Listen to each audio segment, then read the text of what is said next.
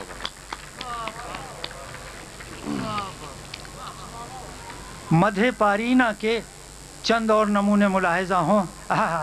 ارے بھائی پڑھے جاؤ، کیا ثبوت ہے، کیا بات پیدا